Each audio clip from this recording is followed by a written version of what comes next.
Exercice conception de pièces, atelier Katia par Design, exercice numéro 12. La pièce s'appelle le support. On va réaliser donc des esquisses pour réaliser cette pièce en utilisant les fonctions révolution, trou, répétition, répétition circulaire et répétition angulaire. C'est vrai qu'on voit qu'il y a certaines formes sur la pièce qui se ressemblent et qu'on risque de répéter. Le temps imparti est de 90 minutes, donc c'est assez conséquent. On va voir dans les faits ce que ça donne exactement. Alors, là, on est sur un nombre d'étapes relativement important, peut-être parce qu'on va justement bien définir tous les éléments qui vont nous permettre de réaliser la pièce et on va le faire de manière successive. On va démarrer par l'étape 1, c'est parti. Alors l'étape 1, c'est quoi? L'étape 1, ça va être une révolution, fonction révolution qu'on va appliquer sur une forme bien particulière par rapport à un plan. Donc on va avoir comme référence notre plan ici et la forme qui est définie ici. C'est parti, on file dans Katia. Et dans notre Katia, on va réaliser une pièce. La pièce, on va la renommer ici propriété et la pièce, elle s'appelle support. On nous demande de travailler dans le plan YZ. On va aller dans le plan YZ pour créer notre esquisse.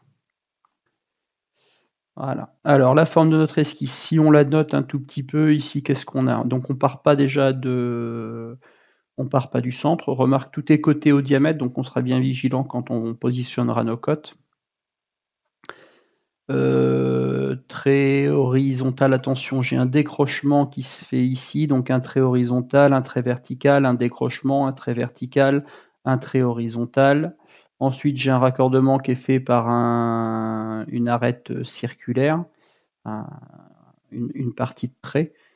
Donc, je pense qu'on se contentera de ne pas la dessiner celle-ci. Je partirai de l'autre côté et ensuite j'ai du vertical, horizontal, trait incliné, trait vertical. OK, c'est parti. Et tout ça référencé par rapport à l'axe horizontal. Allez, on va y aller ici dans notre esquisse. On va prendre la fonction contour. Donc sur notre fonction contour, on a quelque chose qui fait comme ça, comme ça, comme ça. Ici, j'ai un décrochement. Je repars comme ça. Ici, c'est là où j'ai après, je vais faire échappe, c'est là où après j'ai mon trait qui est incliné. Ici, j'ai un trait horizontal, un trait vertical. Ah non, même pas. J'ai un trait horizontal, un trait incliné, et après, je remonte en vertical. Donc, un trait incliné, je remonte en vertical. Là, je crois qu'ils doivent être coïncidents ici. Et je vais me contenter de ça pour l'instant. Je vais venir relier l'intégralité de tout ça par un cercle. Alors, c'est le cercle par 3 points commençant par ses limites. Ça, c'est pas mal. Parce que je vais lui dire que le début de mon arc de cercle est là, la fin est là, et qu'ensuite, je vais lui demander de me faire un arc de cercle. Voilà. Ça m'a permis de représenter assez globalement les différentes formes que je vais retrouver sur ma pièce. Et ensuite, je vais positionner toutes les cotations de ma pièce.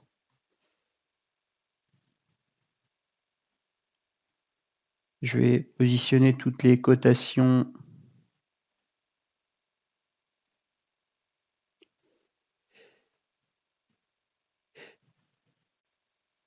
Je vais donc positionner toutes les cotations. Alors, pour éviter que ça se déforme de trop, je vais quand même mettre quelques cotes au fur et à mesure pour pas être trop déstabilisé. Alors, j'ai du diamètre 26, diamètre 48. Donc ici, on me dit du diamètre 26 que je vais diviser par 2. Voilà, on ne va pas intellectualiser. Ensuite, j'ai une cote à l'extrémité, ici du point jusqu'à l'axe. On me dit du diamètre 48 divisé par 2.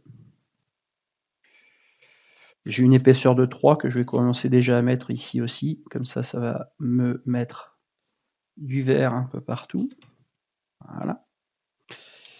Ensuite, quelle cote je peux poser? Je vais poser la 62,8. Ici, le point qui est ici par rapport à l'axe. Ah bah j'avais déjà mise. 3. Elle était là, c'est du 62,8 divisé par 2. Alors vous voyez que ça commence déjà à se déformer allègrement. Hein. Donc on va essayer, c'est pour ça que on va essayer de mettre les cotes, et en plus comme ça on sera débarrassé de ces diamètres. 76 et 77,9. Ici c'est du 76 et en dessous du 77,9. Voilà, donc là, au niveau, dans la partie basse, j'ai bien positionné toutes mes cotes. Je vais ramener un petit peu tout ça de manière à gagner, pouvoir zoomer un tout petit peu au niveau de mes éléments, que ce soit moins fouillis également et que ce soit plus gagné en termes de lisibilité sur tout ça. Voilà. Et je vais placer maintenant mes cotes en hauteur. Mes cotes en hauteur sont hauteur totale 23,6 et hauteur par rapport au plan incliné, ici par rapport à l'axe incliné, d'où 15,2. Donc 23,6 et 15,2. Alors c'est là où ça risque de se déformer par rapport à ce que j'ai, donc ça je vais commencer à le bouger un tout petit peu, on va réduire un tout petit peu. Je vais positionner une cotation. Ah mince, eh oui, on va essayer de cliquer dans le vide ici pour pas qu'il nous mette une cotation automatique. J'ai une cote qui part comme ceci, et j'ai une deuxième cote qui part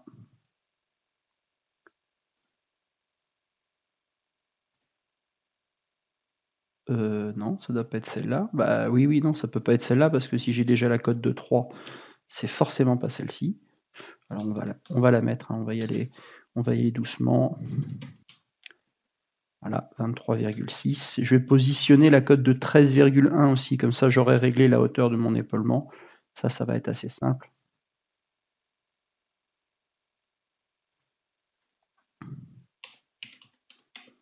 Voilà, je vais positionner mon 13,1. Comme ça veut dire qu'il m'en reste plus qu'une seule à positionner, la 15,3. Alors la 15,3, elle est ici. Je vais bien sélectionner le point. Point. Cotation par rapport à ça. 15,3. Il me semble que c'était ce que j'avais ici. 15,2, pardon. Et il me restera ainsi plus que le rayon à côté. Donc 15,2 ici. Alors mon rayon déjà important, son centre est coïncident avec l'axe. Ça, c'est un premier élément, voilà, qui va me refaire. Et que derrière, je vais pouvoir le coter à 34,5. Voilà. Mon esquisse est terminée et intégralement réalisée ici. On nous demande d'en faire une révolution à 360 degrés. Donc on va sortir de notre esquisse. On voit bien que notre esquisse est fermée et qu'il n'y a rien qui dépasse. Et on va en faire une révolution.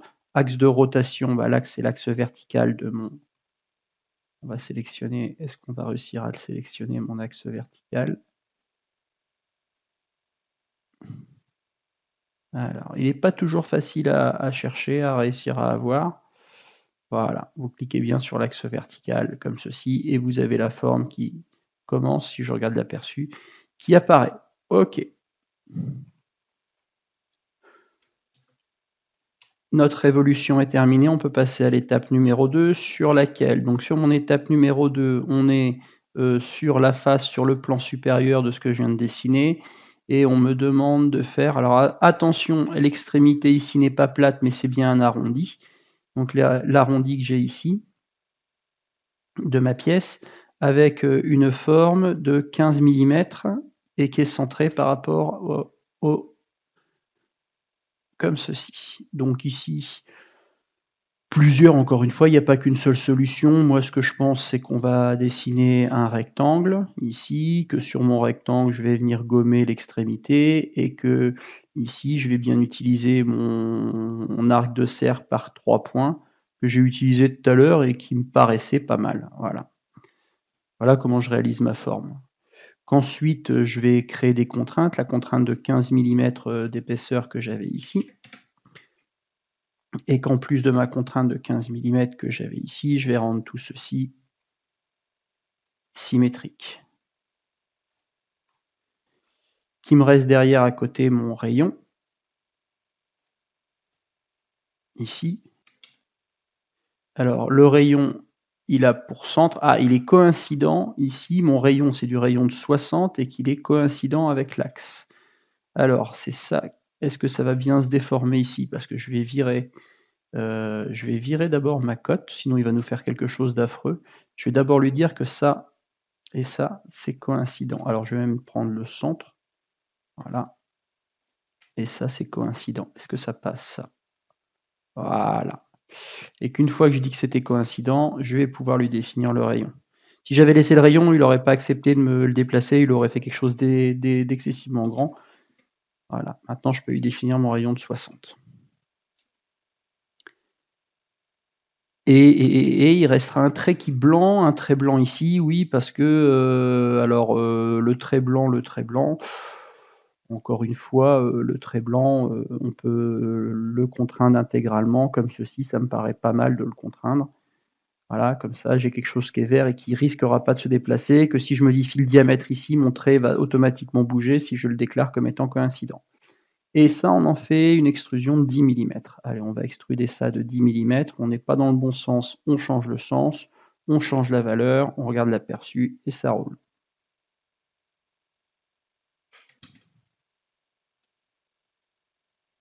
Dans le plan ZX, on va faire une révolution autour de l'axe de la forme qu'on a ici, de manière à faire l'extrémité du chapeau que j'ai ici. Alors, on va positionner dans le plan ZX, on va créer notre esquisse et on va derrière réaliser ceci. Alors, mon esquisse, c'est quoi? Bon, mon esquisse, c'est un parallélogramme, en fait, tout simplement, qui est coïncident avec la partie supérieure, 32, et avec un angle de 10 degrés. Alors, est-ce qu'il y a une fonction parallélogramme? Il me semble que oui, on a la possibilité de dessiner un parallélogramme.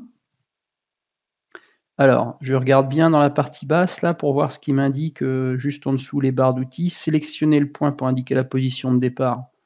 Alors, on peut dire que le point de départ, c'est par ici. Le point pour définir le dernier point du premier côté.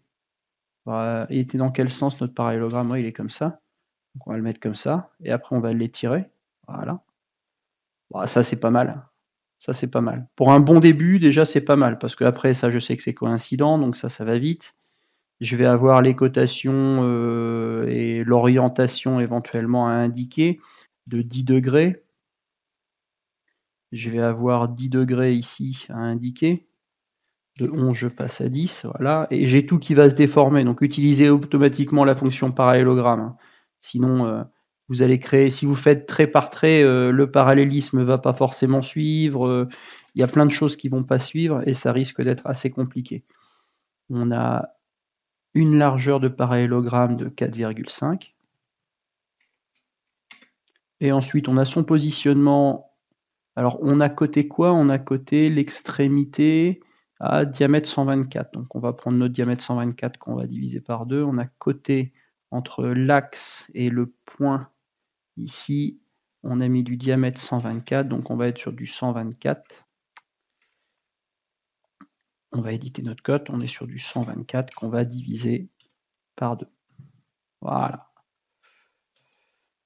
OK, et on en fait une révolution. La révolution, elle est à 360 degrés par rapport à l'axe. On va sortir de notre esquisse. On la laisse bien active, comme ça, quand je fais ma révolution ici, il la trouve directement. Et alors là, je dois pouvoir, voilà, même en cliquant sur les arêtes qui sont déjà circulaires, il va automatiquement me proposer l'axe. Je regarde mon aperçu, ouais, ça a l'air de coller, on roule. Bon, pas de difficulté particulière, hein, juste des petites astuces au niveau de la construction de l'esquisse. En dehors de ça, pas de difficulté particulière. On va définir une esquisse ici, avec pour caractéristique la caractéristique de mon esquisse ici, c'est que c'est du, 150. Est-ce qu'on est centré? Ouais, on est bien symétrique, symétrique.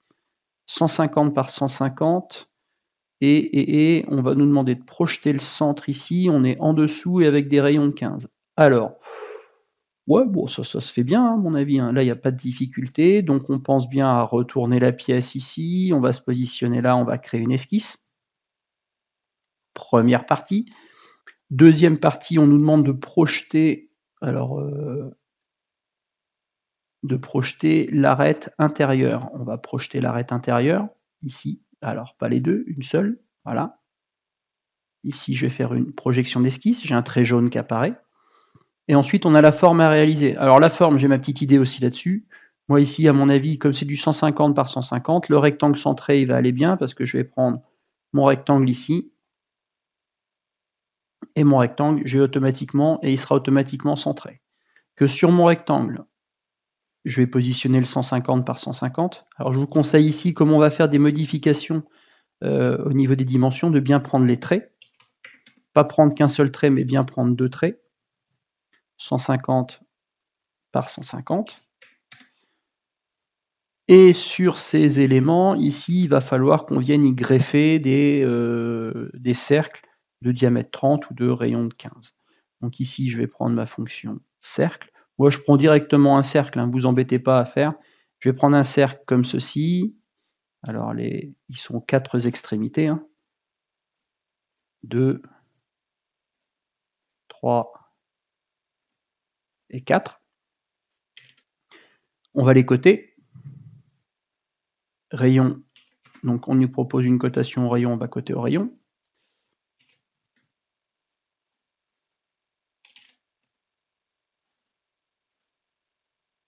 Ils me paraissent gros.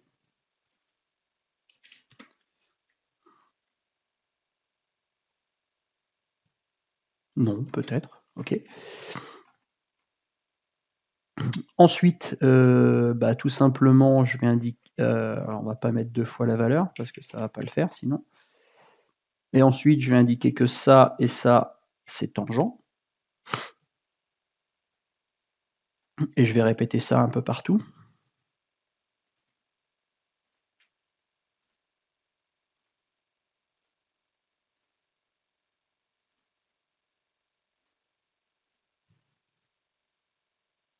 Ah, j'ai pas pris le bon côté de la tangence. On va supprimer la tangence, on va la remettre ici. Alors, c'est pour ça que il faut bien vérifier la façon dont il est positionné quand même. Quand vous l'avez positionné à l'extérieur, il peut se déplacer. Et puis on va gommer, en fait, parce que c'est ce qu'il y a de plus facile à faire. Je préfère faire plus de construction et gommer derrière. Donc là, je vais gommer. Quand il ne nous reste plus qu'à gommer, ça va, hein. Voilà, et mon esquisse, elle est intégralement terminée. Derrière, on va sûrement ici extruder. Alors, on va extruder vers l'intérieur avec une valeur de 8 mm. Donc, on va prendre notre élément et on va l'extruder. On n'est pas dans le bon sens, donc on vérifie bien le sens et on va modifier la profondeur.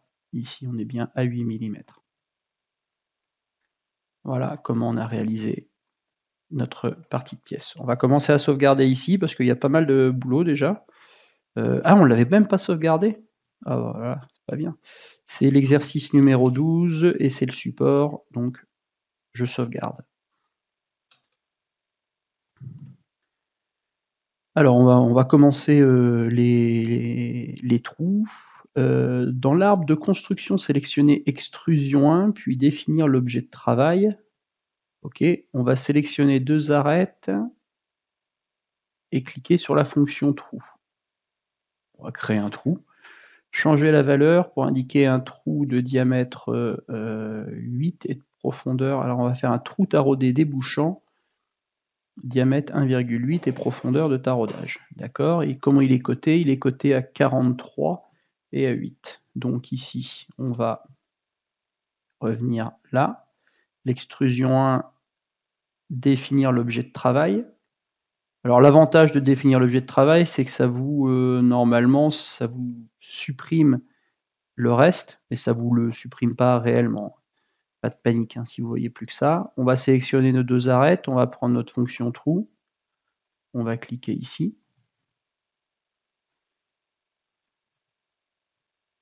On a dit que c'était un trou qui était taraudé.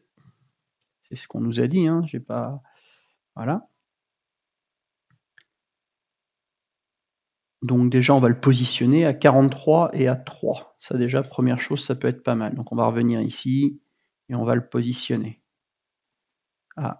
Ah ouais, en sélectionnant les 2 entités ici, en fait, il nous crée automatiquement les 2 cotes. Ça, c'est pas mal. Je connaissais pas, c'est pas mal. À 43 et à 3. Et automatiquement, mon trou, il est positionné. Ici, je sors de l'esquisse, proprement. Pas de double clic, sinon vous allez tout perdre. Et il nous propose un trou taraudé de diamètre 1,8, profondeur de taraudage 6. Un trou taraudé de profondeur de taraudage 6,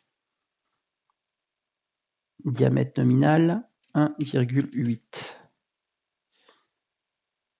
Diamètre avant trou, là il aurait pu quand même nous donner un peu plus d'éléments parce qu'on ne peut pas faire un trou taraudé. On va mettre du 1,8 ici aussi. Non.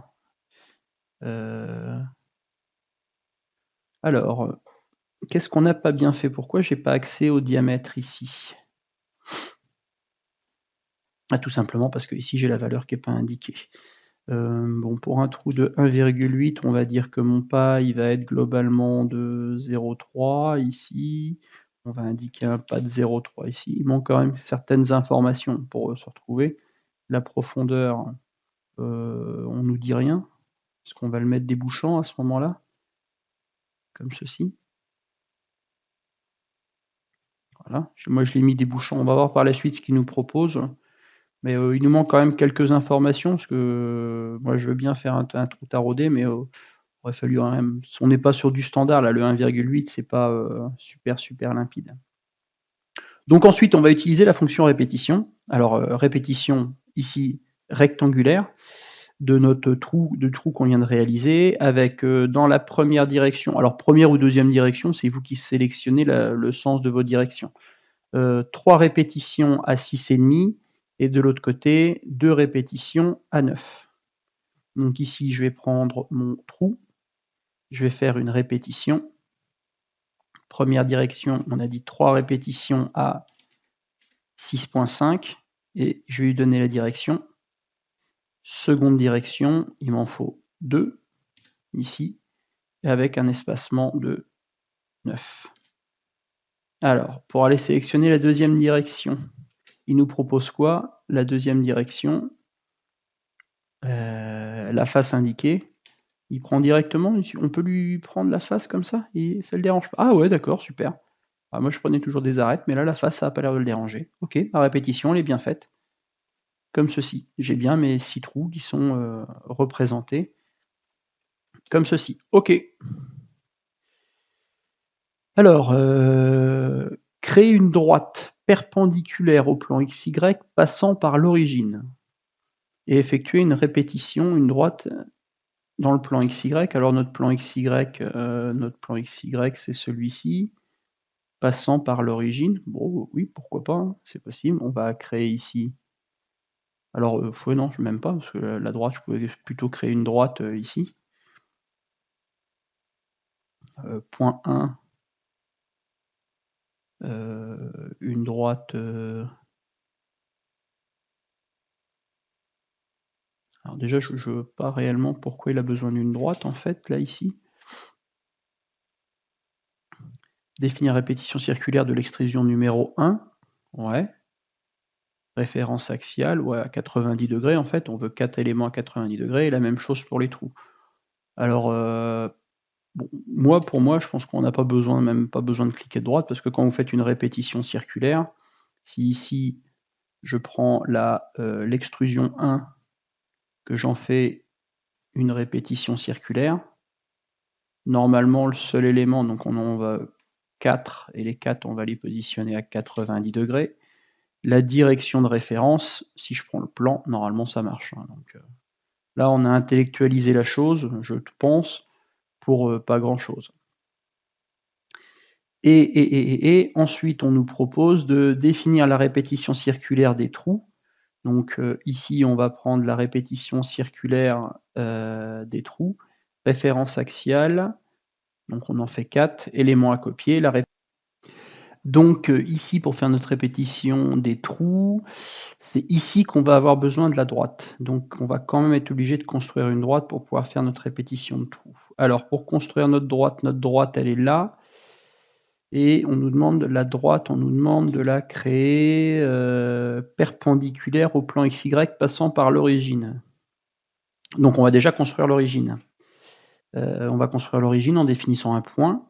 Le point, on va lui dire que le point il est sur XY et que le point, tout simplement, si c'est l'origine, on va lui demander d'être en coordonnées 0 et 0.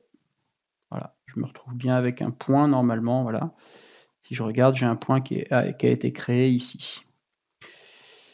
Ce point, il va me servir à créer une droite, parce que ma droite ici, alors la droite point, non, parce que j'ai qu'un seul point. Point direction, est-ce que ça peut passer ici? Si je lui demande la direction, il va la mettre, non, il va la mettre dans cette direction-là. Ça serait point normal, normal à une surface. Ouais, normal à une surface, c'est pas mal. Normal au plan XY, ici. Le point, c'est le point qui est là, et comme ceci. Alors par défaut, il vous propose une droite qui fait 20 mm. Nous, on va simplement, ce qu'on veut, c'est simplement une direction. Donc pour moi, la droite, elle va suffire ici. Et on nous demande de faire la répétition, de faire une répétition circulaire, ici, donc la direction de référence, ça va être ma droite. Et alors, c'est pas le solide courant que je vais répéter, c'est simplement la répétition rectangulaire, comme ceci. Voilà. Et là, je me retrouve bien, normalement, avec mes trous qui sont bien répétés. Voilà, d'où l'intérêt de la droite que j'avais ici. Voilà, mes trous sont bien répétés sur mes 4 éléments. C'est OK, on peut passer à la suite. On va définir une esquisse sur la surface suivante. Alors c'est sur le fond que j'ai ici, et on va définir une esquisse. L'esquisse, c'est un trou oblong positionné à 1,5 de l'extrémité, qui fait 5 de large entre axes et 1 mm. OK, donc là je suis sur ce plan-là, je vais créer mon esquisse. Je vais prendre le trou oblong, je vais positionner un trou oblong qui fait 5 mm de large, qui fait un rayon de 1 mm. Là, je vais zoomer pour arriver ici, et j'ai une cote qui est positionnée entre ça et ça, qui était de mémoire 1,5 mm. Alors bien sûr, je ne sais pas si c'est indiqué ici, oui, si on voit les traits de symétrie ici, on va symétriser le centre par rapport à mon axe. Voilà, et mon esquisse est intégralement définie. On va créer une poche. Allez, c'est parti, on sort de mon esquisse, on en fait une poche jusqu'au dernier. Et OK, ma poche, elle est bien créée sur ma pièce. On va faire une répétition circulaire des poches, telle que... Alors, la remarque, c'est qu'on fait à la fois une répétition circulaire et en plus, on va définir une couronne. Donc, on fait angle total 240, ouais, parce qu'on va positionner ça à 120 degrés les uns par rapport aux autres. OK. Et on va répéter la poche avec la droite qui est notre élément de référence. Et ensuite, on va définir une couronne. Donc là, la répétition axiale, elle me permet de positionner 1, 2, 3. Et la couronne, c'est que ça va en plus me la décaler. et la couronne de décaler avec un décalage radial de 5 mm. Donc je vais prendre ici ma poche. Ma poche, je vais faire une répétition circulaire. Alors la référence axiale ici, je vais en faire que 3 à 120 degrés ici. La direction de référence, ça va être mon axe comme ceci. Voilà, donc là j'ai automatiquement les deux autres qui sont créés. Et qu'en plus je vais définir une couronne où je vais ajouter un élément ici. Et ma couronne, je vais la positionner à 5 mm comme ceci. Et je copie bien ma poche. Voilà, ça va bien. Et ça se fait tout seul. On va redéfinir le corps principal comme étant l'objet de travail et va réapparaître automatiquement les éléments qui sont construits après mon extrusion. Remarque, quand je définis ici, ma poche et mon trou sont venus se positionner directement derrière l'extrusion et pas à la suite de ce que j'avais déjà construit. OK. Étape 4. Sélectionner l'arête, puis la face, l'arête, puis la face, pour faire le trou. Ouais, ok, d'accord, donc ça on est capable de faire. Qu'est-ce qu'on fait comme trou? C'est un trou lamé jusqu'au suivant, de diamètre 5, avec un lamage de 8 par 3. Créer l'esquisse suivante sur la face indiquée. Ouais, on va créer des points pour répéter après derrière. Ok, donc là déjà on va démarrer, on va commencer par le début. Alors comme d'habitude, pour être centré, ici je prends l'arête. Alors on prend l'arête et la face, moi je prends simplement l'arête. Je vais prendre la fonction trou, je prends la face plutôt. Déjà je vais définir mon trou comme étant un trou lamé. Première chose, calme, calme, calme, taraudage. On va décocher taraudage, pas de panique. On va indiquer du diamètre 8 par 3 mm. Et ici je vais indiquer le diamètre de mon trou qui était du 5 mm il me semble. On va aller vérifier, mais c'était du 5 jusqu'au suivant. Ouais, jusqu'au suivant, jusqu'au dernier. Moi, pour moi, c'est pareil. Je préfère jusqu'au dernier qui va bien. Voilà, mon trou, il est fait sur ma pièce. Créer l'esquisse suivante sur la face indiquée. Donc, dans l'esquisse, on a quoi? On a créé des points qui sont concentriques ici. Bon, pourquoi pas? On va sur la face, créer une esquisse. Je vais créer 3 points. Je double-clique sur les points. Je positionne 1, 2, 3. Échappe, échappe. Je vais dire que mon point et mon cercle sont concentriques. À partir du moment où vous posez la concentricité, le point ne peut plus bouger.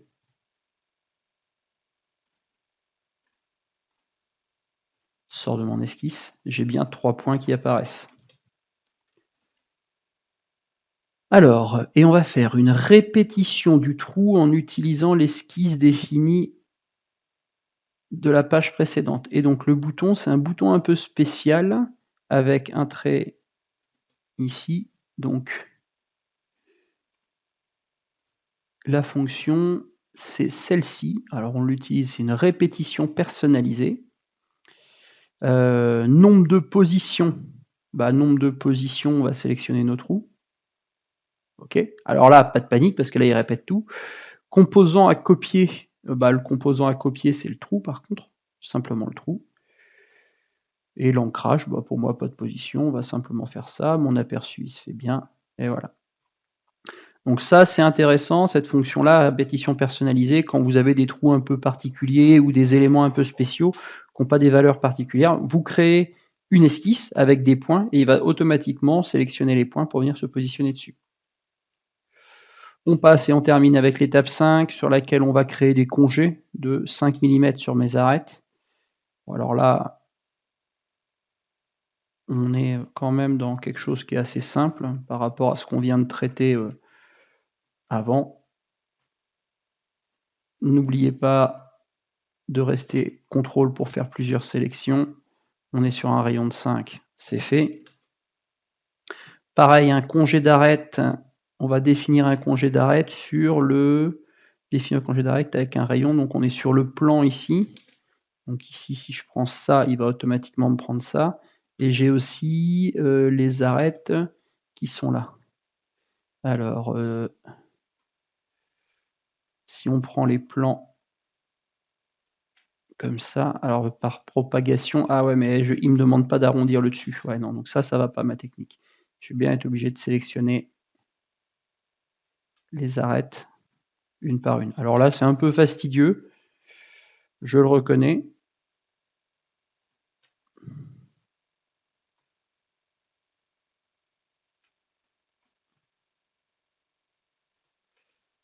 Attention à bien sélectionner l'arête et pas sélectionner le profil, sinon il va vous reprendre intégralement le profil. Alors là, c'est vrai que c'est un peu long parce que ça va faire 4 arêtes par surface, donc on va avoir 16 arêtes à sélectionner.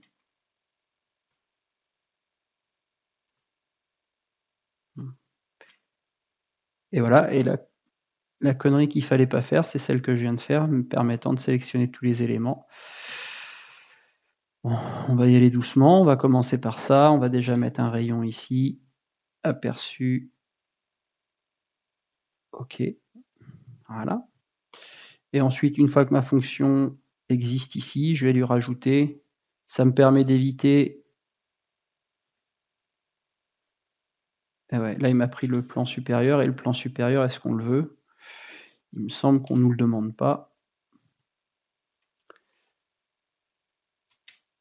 On ne nous demande pas le plan supérieur. Donc là, ici, dans les deux éléments, je vais modifier mes éléments. C'est pas la face. Supprimer. Fermer.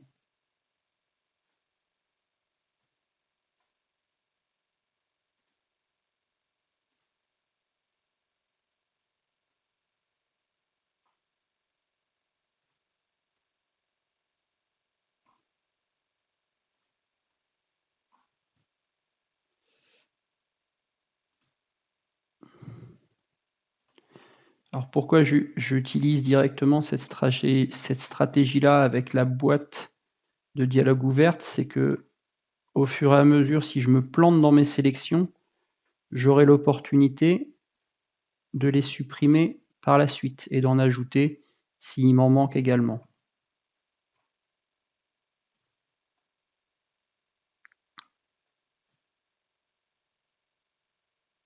Alors là, si vous ne maîtrisez pas les raccourcis souris, c'est vrai que ça va être un peu compliqué également, parce qu'on a beaucoup de rotation de la pièce pour avoir l'angle optimum. 17 éléments, ça fait 16 plus 1, on ne doit pas être mal. Aperçu. OK. Voilà, j'ai bien toutes mes arêtes qui sont bien sélectionnées comme ceci. Et voilà. Alors là, c'est vraiment de la manipulation d'arbre de construction. Allez, on termine. Il nous reste quoi? Un chanfrein avec une longueur de 5 mm. On va faire un chanfrein sur le dessous de la pièce. Ici, là, il y a 0 difficulté. 5 mm à 45, on valide. Et on est au bout. Voilà. Voilà, le tuto se termine ici.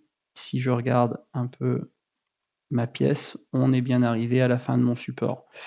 Je vais cacher tout mon set géométrique. Je vais le cacher affiché. Comme ça, je garde en lisibilité. Je vais cacher mes plans.